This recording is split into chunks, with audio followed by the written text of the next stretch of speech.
இப்போ இந்த சம்மர் காலத்தில பிம்பிள்ஸ் வருவதற்கான அடிப்படை காரணங்கள் என்னன்னு தெரிஞ்சுக்கிட்டு, அத நீங்க போக்குனீங்கன்னா மட்டும் தான் மீண்டும் வராது.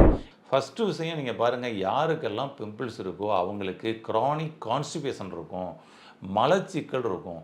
மலக்குடல்ல மலத்தேக்கம் அதிகமா இருந்தால், அது நிச்சயமாக உடல் சூட்டை தணியுங்க. உடல் சூட்டை தணிக்கிறதுக்கு ஈஸியான டிப்ஸ் அப்படின்னு சொல்லி சொன்னோம்னா, இந்த சந்தனத்தையும், இந்த ஜாதிக்காயையும் அரைச்சு அப்படி ஒண்ணா வந்து குழப்பிக்கலாம். ஓகேங்களா? ஆமா. இல்ல பவுடர் இதுனா, பவுடரோட இத வந்து பார்த்தீங்கன்னா குழப்பிக்கலாம். இப்படி அரைச்சு உரசி, அதில அதில வந்து பார்த்தீங்கன்னா, ஃபேஸ் பிம்பிள்ஸ் இருந்த இடத்துல கருப்பு கலர் வடு வந்துருச்சு அப்படின்னம்னா, அந்த வடுவை போக்குவதற்காக, அந்த அடையாளத்தை போக்குவதற்காக இந்த கடுக்காய் powder. Health cafe channel viewers அனைவருக்கும் வணக்கம். அவ்வளோதாங்க. வெயில் காலம் வந்தாச்சு. இந்த வெயில் காலம் வந்துட்டாலே, உடம்ப இன்னைக்கு பாதுகாக்கிறது பெரிய விஷயமா இருக்குது. வெளியில போகவே முடியல. வெளியில போயிட்டு வந்தோம்னாலே, நம்மளுடைய உடம்புல கருத்து போகுது. அது மட்டுமல்லாம பிம்பிள்ஸ் ஏற்படுது. நெறைய பெண்கள் இன்னைக்கு அவஸ்தைப்படக்கூடிய ஒரு விஷயமாக இருக்குது. நம்ம சிகிச்சை மையத்துக்கே நெறைய பேர் வர்றவங்க, இந்த சம்மர் காலத்தில எங்களுக்கு பிம்பிள்ஸ்லாம் வருதுங்க. இந்த பிம்பிள்ஸ் வராம இருக்கிறதுக்கு ஏதாவது சொல்யூஷன் இருக்கா? அதற்கு ஏதாவது சிகிச்சை இருக்கா? அப்படின்றத கேட்டு தான் இன்னைக்கு நெறைய பேர் வந்துகிட்டு இருக்கிறாங்க. இப்ப அதற்கு ஈஸியான ஒரு டிப்ஸ் வந்து உங்களுக்கு டைரக்ட்டா குடுத்துருவோமே அப்படின்றது தான் இந்த பதிவோட நோக்கம். இப்ப இந்த சம்மர் காலத்தில பிம்பிள்ஸ் வருவதற்கான அடிப்படை காரணங்கள் என்னன்னு தெரிஞ்சுக்கிட்டு, அத நீங்க போக்குனீங்கன்னா மட்டும் தான் மீண்டும் வராது. இல்லன்னா அந்த பிம்பிள்ஸ் போக்குறதுக்கு ஏதாவது கிரீம் கிடைக்குமான்னு சொல்லி வாங்கி நீங்க கிரீம் அப்ளை பண்ணிக்கிட்டு இருந்தீங்கன்னா, அது மீண்டும் மீண்டும் வந்துகிட்டு தான் இருக்கும். அந்த பிம்பிள்ஸ் இருந்த இடத்துல பிளாக் மார்க் உருவாகும். இப்ப பிளாக் மார்க்கே இல்லாம அந்த பிம்பிள்ஸ் இருந்த தடம் தெரியாம போக்கணும்னா, அதுக்கு அற்புதமான டிப்ஸ் இருக்குதுங்க. அந்த டிப்ஸ சொல்றேன். இது ஹோம் ரெமெடியா நம்ம வந்து பண்ணிக்கக்கூடிய ஒரு விஷயம் தான். ஆனா அதுக்கு முன்னாடி அடிப்படையா முதல்ல ஏன் வருது அப்படின்னு நீங்க தெரிஞ்சுக்கிட்டீங்கன்னா, அந்த காரணத்தையும் நீங்க களையணும். அப்பதான் அது முழுமையான, நிரந்தரமான ஒரு தீர்வா இருக்கும். காரணத்தை களையாம, அறிகுறிகளுக்காக மட்டுமே நீங்க எடுத்தால், அது தற்காலிகமான நிவாரணமே. ஆமா. அப்ப இதற்கான காரணம் என்னங்க அப்படின்னு சொல்லி சொன்னோம்னா, ஃபர்ஸ்ட்டு விஷயம் நீங்க பாருங்க, யாருக்கெல்லாம் பிம்பிள்ஸ் இருக்கோ அவங்களுக்கு கிரானிக் கான்ஸ்டிபேஷன் இருக்கும். மலச்சிக்கல் இருக்கும். மலக்குடல்ல மலத்தேக்கம் அதிகமா இருந்தால், அது நிச்சயமாக ஃபேஸில பிம்பிள்ஸா காமிக்கும். 2 கன்னத்தில, அப்புறம் நோஸ் வந்து ட்ரைனஸ் ஆகுறது. நோஸ பார்த்தீங்கன்னா, உங்களுக்கு அப்படியே ட்ரையா இருக்கும். நோஸ்ல ஃபுல்லா வெள்ள கலர்ல வந்து பார்த்தீங்கன்னா, டாட் டாட்டா வந்து இருக்கும். ஆமா. அப்ப இது மாதிரியெல்லாம் உங்களுக்கு இருக்குதுன்னா, கன்ஃபார்மா உங்களுக்கு வந்து லார்ஜ் இன்டெஸ்டைன்ல மலத்தேக்கம் இருக்குன்னு அர்த்தம். லார்ஜ் இன்டெஸ்டைன்ல இருக்கக்கூடிய மலத்தேக்கத்த சரி செய்யாம, நீங்க பிம்பிள்ஸ்க்கு மட்டும் ஏதாவது சொல்யூஷன் இருக்கான்னு தேடுனீங்கன்னா, அது பெர்மனன்ட் சொல்யூஷன் ஆகாது. அப்ப அதுக்கு என்ன பண்ணலாம் அப்படின்னு சொல்லி சொன்னோம்னா, அதுக்கு நீங்க அவசியம் வந்து ஒரு பேதி மாத்திரை எடுத்து முதல்ல கிளீன் பண்ணிருங்க. கிளீன் பண்ணிட்டு, ஏதாவது நில ஆவாரை, கடுக்காய், திரிபலா சூரணம் இது மாரி ஏதாவது ஒண்ணு டெய்லி எடுத்து, மோஷன நல்லா ஃப்ரீ பண்ணி விட்டு, இன்டெஸ்டைன ஃப்ரீயா வச்சுக்கங்க. உங்களுக்கு பிம்பிள்ஸ் அப்பதான் வந்து படிப்படியா குறைஞ்சு சுத்தமா கிளியர் ஆகி மீண்டும் வராம பண்ணும். அவ்வளோதான் விஷயம். அதனால கான்ஸ்டிபேஷன் இது ஒரு மெயினான ஒரு ப்ராப்ளம். பெண்களுக்கு அப்படிங்கும் பொழுது பிசிஓஎஸ் ப்ராப்ளம் இருக்குது அப்படின்னு வச்சுக்கங்களேன். இந்த பிசிஓஎஸ் ப்ராப்ளம் இருக்கிறவங்களுக்கு டெஸ்டோஸ்டெரான் வந்து பார்த்தீங்கன்னா, கொஞ்சம் அதிகமா சுரக்குது அப்படின்னா, அவர்களுக்கு கன்ஃபார்மா வந்து பார்த்தீங்கன்னா, பிம்பிள்ஸ் வரும். அப்ப அந்த ஹார்மோன் ப்ராப்ளத்த நீங்க பேலன்ஸ் பண்ணாம, இந்த பிம்பிள்ஸ மட்டும் நீங்க சரி செய்யணும்னு முயற்சி பண்ணீங்கன்னா, அது சரியா வராது. அப்ப இந்த ஹார்மோன் ப்ராப்ளத்த பேலன்ஸ் பண்றதுக்கு நம்ம செய்யக்கூடிய விஷயம் ஃபர்ஸ்ட்டு லைஃப் ஸ்டைல் சேஞ்சஸ் தான். நீங்க வந்து இரவு நேரம் அதிக நேரம் முழிச்சுக்கிட்டு இருக்கிறீங்கன்னா, முதல்ல இரவு நேரம் தூங்குறதுக்கு முயற்சி பண்ணுங்க. பகல்ல நீங்க அதிக நேரம் தூங்கிக்கிட்டு இருக்கிறீங்கன்னா, பகல்ல அதிக நேரம் முழிச்சுக்கிட்டு இருக்கிறதுக்கு ட்ரை பண்ணுங்க. இது நம்முடைய லைஃப் ஸ்டைல்ல மிக முக்கியமான ஒரு விஷயம். ஓகேங்களா? 1. அப்புறம் அதிக நேரம் நீங்க செல்ஃபோன் பயன்படுத்துறவரா கொஞ்சம் அவாய்ட் பண்ணுங்க. அதிக நேரம் நீங்க சிஸ்டம் பயன்படுத்துறவரா கொஞ்சம் அவாய்ட் பண்ணுங்க. அதாவது நீங்க சிட்டிங் ஒர்க்லயே இருக்கிறீங்க, சிஸ்டம் பயன்படுத்தக்கூடிய நபரா கொஞ்சம் அவாய்ட் பண்ணுங்க. இதெல்லாம் ஹார்மோன இம்பேலன்ஸ் பண்ணி கொடுக்கும். யாருக்கு? பிசிஓஎஸ் ப்ராப்ளம் இருக்கிறவங்களுக்கு. 1 இத பண்ணுங்க. அடுத்தது ஆயில் பாத் எண்ணெய் தேய்ச்சு குளிக்கிற விஷயத்த அவசியம் ஃபாலோ பண்ணுங்க. உச்சந்தலையிலிருந்து உள்ளங்கால் வரைக்கும் நல்லா தேய்ச்சு ஒரு 20 நிமிஷம் ஊற வச்சு குளிங்க. இதுவும் உங்களுடைய ஹார்மோன் இம்பேலன்ஸை சரி பண்ணி கொடுக்கும் 1.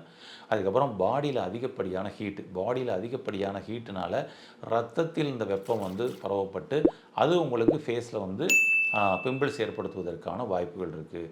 உடல் சூட்டை தணியுங்க. உடல் சூட்டை தணிக்கிறதுக்கு ஈஸியான டிப்ஸ் அப்படின்னு சொல்லி சொன்னோம்னா, சோற்றுக்கற்றாழை இந்த காலகட்டங்களில் நமக்கு நல்லாவே கிடைக்கும். இந்த சோற்றுக்கற்றாழை ஜூஸாக சாப்பிட்டுக்கலாம். அல்லது இந்த சோற்றுக்கற்றாழை பாகை எடுத்து உடல் முழுவதும் அப்ளை பண்ணி 10 நிமிஷம் அப்படி லைட்டாக வச்சுருந்துட்டு உடனே குளிச்சிடலாம். இது நம்மளுடைய பிம்பிள்ஸையும் போக்கிறோம், ஸ்கின்னையும் கூலிங்காக வச்சுக்கிறோம். ஸ்கின்ல வேறு எங்கேயும் கூட அந்த ப்ராப்ளம் வர்றதுக்கு வாய்ப்பு இருக்காது. அடுத்தது இன்னர் ஆர்கனையும் கூல் பண்ணிடும். இந்த பாடி ஹீட்டு ஒரு மெயின் ரீசனுங்க. அதுக்கு நிறைய டிப்ஸ் சொல்லலாம். ஈஸியான டிப்ஸ் இந்த சோத்துக்கத்தாழை. இதை பயன்படுத்துங்க. அவ்வளோதான். இப்படி அடிப்படையாக சில காரணங்கள்லாம் இருக்குது பாருங்கள். இதை முதல்ல கலைங்க. அதுக்கப்புறம் நீங்கள் சொல்யூஷனை நோக்கி போங்க. பெட்டராக இருக்கும். இப்போ நம்ம சொல்யூஷனை நோக்கி போகலாம். சொல்யூஷனில் நம்ம ஈஸியான ஒரு சொல்யூஷன் சொல்கிறேன். இதை மட்டும் ஃபாலோ பண்ணுங்கள். என்ன நமக்கு தேவை அப்படின்னு சொல்லி சொன்னோம்னா, இதற்கு மஞ்சள் பொடி. மஞ்சள் பொடி ஒரு ஸ்பூன் எடுத்துங்க. மஞ்சள் பொடி 1 ஸ்பூனு. அப்புறம் தேன் அதுபோல் வந்து 1 ஸ்பூனு. தேன் வந்து பார்த்திங்கன்னா கொஞ்சம் பெரிய கரண்டி, மஞ்சள் ஸ்பூன் வந்து சின்ன கரண்டி, அவ்வளோதான். அதில் எடுத்து போட்டுக்கிறீங்க. இப்போ மஞ்சள் பொடி, தேன் இதை 2யும் அப்படியே வந்து மிக்ஸ் பண்ணுறீங்க. இது கூடவே கொஞ்சம் எலுமிச்சம்பழ சாறு விட்டுக்கங்க. ஒரு 6லேருந்து 10 ட்ராப்ஸ் வரைக்கும் நீங்கள் விட்டால் கூட போதும்.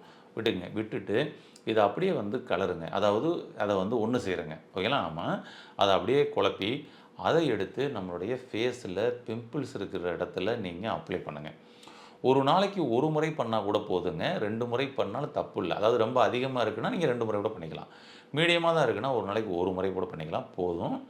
என்ன மாற்றம் நடக்குதுன்னு பாருங்கள். மிராக்கிளாக இருக்கும். ஒரே வாரத்தில் உங்கள் ஃபேஸில் இருக்கக்கூடிய பிம்பிள்ஸ் எல்லாமே வந்து பார்த்திங்கன்னா அப்படியே நார்மலாகி அது அந்த இடத்துல இருக்கக்கூடிய பிளாக் மார்க் முதற்கொண்டு இதில் வந்து கரைச்சி எடுத்துருங்க. அப்படி ஒரு அற்புதமான ஒரு விஷயத்தை பண்ணும். இதை ட்ரை பண்ணுங்கள். 1 உங்கள் உடம்பில் இருக்கக்கூடிய சூட்டை குறைக்கிறது ரொம்ப முக்கியம். அதனால் நான் சொன்ன டிப்ஸை ஃபாலோ பண்ணிக்கிட்டு இந்த டிப்ஸை பண்ணுங்கள். நான் டைரெக்டாக இதுக்கு மட்டும் வரலாமான்னா, நிச்சயமாக இதுக்கு வந்து பண்ணினா கூட உங்களுக்கு வந்து அந்த பிம்பிள்ஸ் போக தான் செய்யும். ஆனால் திரும்பவும் வரும். நான் சொன்ன விஷயத்தை, அதாவது கான்ஸ்டிபேஷனு, ஓவர் ஹீட்டு, பிசிஓஎஸ் இருக்கும் பொழுது ஹார்மோன் இம்பேலன்ஸ் ஏற்பட்டதுனால விஷயம், இது எல்லாத்தையும் பேலன்ஸ் பண்ணுற விஷயங்களையும் நீங்கள் பண்ணிவிட்டு இதை நீங்கள் அப்ளை பண்ணிங்கன்னா இதுக்கு பெர்மனன்ட் சொல்யூஷன் உங்களுக்கு வந்து கிடைக்குங்க. ஃபேஸில் வருஷ கணக்கில் எனக்கு பிம்பிள்ஸ் இருக்குது, வெயில் காலம் மட்டும் இல்லை, வருஷ கணக்கில் இருக்குது, நான் பண்ணலாமான்னா அவசியம் பண்ணலாம். இப்போ இப்படி ஒரு ஈஸியான சொல்யூஷன்லாம் வந்து இருக்குதுங்க. இயற்கையான முறையில் இன்னும் நம்மளுடைய இந்த பிம்பிள்ஸை போக்குறதுக்கு இன்னொரு அற்புதமான ஒரு டிப்ஸ் இருக்குது. அந்த டிப்ஸை உங்களுக்கு சொல்கிறேன். இது ரொம்ப ஈஸியாக பயன்படக்கூடிய ஒரு விஷயமா இருக்கும். இதற்கு நமக்கு என்ன தேவை அப்படின்னு சொல்லி சொன்னோம்னா, ஜாதிக்காய் பொடி. இந்த ஜாதிக்காய் பவுடர் வந்து கிடைக்கும், வாங்கிக்கோங்க. இல்லைன்னா ஜாதிக்காயே வாங்கிக்கலாம், ஒன்றும் தப்பு இல்லை. ஓகேங்களா? இதை என்ன பண்ண போகிறோங்க அப்படின்னு சொல்லி சொன்னோம்னா, இது கூட சேர்ந்து சந்தனம், எல்லாம் சுத்தமான அந்த சந்தனம், இந்த கெமிக்கல்லாம் கலக்கப்படாத சந்தனம். ஆமாம், அந்த மாதிரி சந்தன வில்லை கூட கிடைக்கிது, அது கூட வாங்கிக்கலாம். பட் ஒரிஜினலாக வாங்கிக்கோங்க, காதியில் கூட. ஆமாம், இந்த சந்தனத்தையும் இந்த ஜாதிக்காயையும் அரைச்சி அப்படி ஒன்றா வந்து குழப்பிக்கலாம். ஓகேங்களா? ஆமாம். இல்லை பவுட்ரு இதுனா பவுடரோடு இதை வந்து பார்த்திங்கன்னா குழப்பிக்கலாம். இப்படி அரைச்சி உரசி அதில் வந்து பார்த்திங்கன்னா நம்ம சந்தனத்தை கொஞ்சம் குழப்பி இதை எடுத்து நமக்கு ஃபேஸில் பிம்பிள்ஸ் இருக்கிற இடத்துல அப்ளை பண்ணணும். அவ்வளோதான். ரொம்ப ரொம்ப அற்புதமாக இதில் வந்து மிகப்பெரிய மாற்றம் கிடைக்கும். ஜாதிக்காயும் மாசிக்காயும் பொடி வடிவத்தில் கிடைச்சாலும் ஓகே, அல்லது அது வில்லை வடிவத்தில் இருக்குதுன்னா, அல்லது கொட்டை ஜாதிக்காய் காய் வடிவத்தில் இருக்குதுன்னா அதை வந்து பார்த்திங்கன்னா உரசி இது 2யும் காம்பினேஷனில் ஃபேஸில் அப்ளை பண்ணுவாங்க. இது என்ன மாற்றம் நடக்கும் அப்படின்னா, வித்தின் 3 டேஸ்லேயே ஒரு மாற்றம் தெரியும். இதை வந்து எப்போங்க அப்ளை பண்ணலாம்? எல்லாரும் அப்ளை பண்ணலாமான்னா எல்லாரும் அப்ளை பண்ணலாம். வெயில் காலத்தில் இருக்கக்கூடிய அந்த பிம்பிள்ஸ் மட்டும் இல்லை, அவங்களுக்கு நார்மல் டேஸ்லேயும் எப்போவுமே வந்து ஃபேஸில் பிம்பிள்ஸ் இருக்கும் அப்படின்னு சொல்லி சொன்னோம்னா, இதுக்கு ரொம்ப அருமருந்து இதுங்க. ஆமாம். அப்போ நமக்கு ஃபேஸில் வந்து இதை வந்து நைட்டு அப்ளை பண்ணுங்கள். தூங்கும் பொழுது நல்லா சாப்பிட்டு படுக்கைக்கு போகிறதுக்கு முன்னாடி ஃபேஸ் வாஷ் பண்ணிவிட்டு இந்த சந்தனமும் ஜாதிக்காயும் ஃபேஸில் அப்ளை பண்ணிவிட்டு படுத்துருங்க. என்ன மாற்றம் நடக்குதுன்னு பாருங்கள். ஃபேஸில் இருக்கக்கூடிய பிம்பிள்ஸ் எல்லாமே வந்து பார்த்திங்கன்னா சூப்பராக மறையுங்க. இதில் ஒருவேளை ஃபேஸில் அந்த பிம்பிள்ஸ் போயிடுச்சு, ஆனால் அந்த இடத்துல வந்து கருப்பு கலராக புள்ளி வந்துருச்சு, கருப்பு கலரில் புள்ளி வந்துருச்சு அப்படின்னு சொல்லி சொன்னோம்னா, அதுக்கும் ஒரு ஈஸியான ஒரு மூலிகை இருக்குதுங்க. ஆமாம், அனுபவபூர்வமான மூலிகை அப்படின்னு சொல்லி சொல்லலாம். நம்மளுடைய கிளைண்ட்ஸில் நிறைய பேருக்கு இதை நம்ம சொல்லியிருக்கிறோம். அவங்க வந்து அதை அனுபவிச்சு வந்து சொல்லியிருக்கிறாங்க. அந்த அனுபவபூர்வமான ஒரு டிப்ஸு தான் அந்த டிப்ஸு. என்னென்னா, கடுக்காய் வாங்கிக்கோங்க. கடுக்காய் பவுடர் கிடைக்கும். இந்த கடுக்காய் பவுடரை கொஞ்சம் தண்ணி அல்லது தேங்காய் எண்ணெய் இதில் ஏதாவது குழப்பி நீங்கள் நைட்டு படுக்கும் பொழுது ஃபேஸ் பிம்பிள்ஸில் அப்ளை பண்ணிக்கோங்க. இது எதுக்காகனா, குறிப்பாக ஃபேஸ் பிம்பிள்ஸ் இருந்த இடத்துல கருப்பு கலர் வடு வந்துருச்சு அப்படின்னம்னா அந்த வடுவை போக்குவதற்காக, அந்த அடையாளத்தை போக்குவதற்காக இந்த கடுக்காய் பவுடர். ஆமாம், ரொம்ப ஈஸியான டிப்ஸ் தான் உங்களுக்கு சொல்லியிருக்கிறோம். உங்களால் ஈஸியாக நிச்சயமாக ஃபாலோ பண்ண முடியும். சரிங்களா? ஆமாம், அந்த கருப்பு கலரில் வடு இருக்குது அப்படின்னு சொல்லி சொன்னோம்னா நம்ம கடுக்காய் பவுடரை அரைச்சி ஃபேஸ் ஃபுல்லாகவே, நீங்கள் ஃபேஸ் பேக் மாதிரி ஃபேஸ் ஃபுல்லாகவே அப்ளை பண்ணலாங்க. ஃபேஸில் அங்கங்கே இருக்கக்கூடிய பிளாக் மார்க் முதற்கொண்டு இதில் வந்து ரிலீஸ் ஆகும். ஃபேஸ் பிரைட் ஆகும். அந்த கருப்பு கலரில் இருக்கக்கூடிய தடங்களை எல்லாத்தையும் இது வந்து போக்கி கொடுக்கும். ஆமாம், மற்றபடி வந்து பிம்பிள்ஸாகவே நிறைய இருக்குதுன்னா ஜாதிக்காயும் சந்தனமும் குழப்பி நீங்கள் அப்ளை பண்ணுறதுல அது போயிடும். ஓகேங்களா? ஆமாம், இந்த வெயில் காலம் மட்டும் இல்லாமல் கான்ஸ்டிபேஷனில் பிசிஓஎஸ் பிரச்சனைனால வந்திருக்கக்கூடிய எல்லா அந்த பிம்பிள்ஸ் எல்லாத்துக்கும் நான் ஆல்ரெடி சொல்லியிருந்தது. அது வந்து பரவாமல் இருக்கிறதுக்காக நம்ம என்ன பண்ணிடலாம், மஞ்சள் பொடியை வந்து அதில் வந்து இது பண்ணி பண்ணுறோம். சரிங்களா? ஆமாம், அந்த மஞ்சள் பொடி, தேன், எலுமிச்சம்பழம் கலந்த காம்பினேஷன். உங்களுக்கு ஒரு 3 டிப்ஸ் சொல்லியிருக்கிறேன். இது ரொம்ப ரொம்ப அற்புதமாக உங்களுக்கு வந்து பயன்படும். உங்களுடைய நண்பர்கள், உறவினர்கள்லையும் யாருக்கும் இந்த ப்ராப்ளம் இருந்தனாலும் அவர்களுக்கும் இந்த டிப்ஸை வந்து சொல்லி பயன்படுத்தி அவங்கள ஆரோக்கியமடைய செய்யுங்கள். என்ன அனுபவம் கிடைச்சது அப்படின்றத கமெண்ட் பாக்ஸில் பதிவு பண்ணிங்கன்னா அது மற்றவங்களுக்கும் அது வந்து பயனுள்ளதாக இருக்கும். வாழ்த்துக்கள். நன்றி. இந்த வீடியோ உங்களுக்கு பிடிச்சிருந்தா லைக் பண்ணுங்க, ஷேர் பண்ணுங்க, கமெண்ட் பண்ணுங்க. மறக்காம ஹெல்த் கஃபே தமிழ் சேனலை சப்ஸ்கிரைப் பண்ணிட்டு பெல் பட்டனை கிளிக் பண்ணிடுங்க.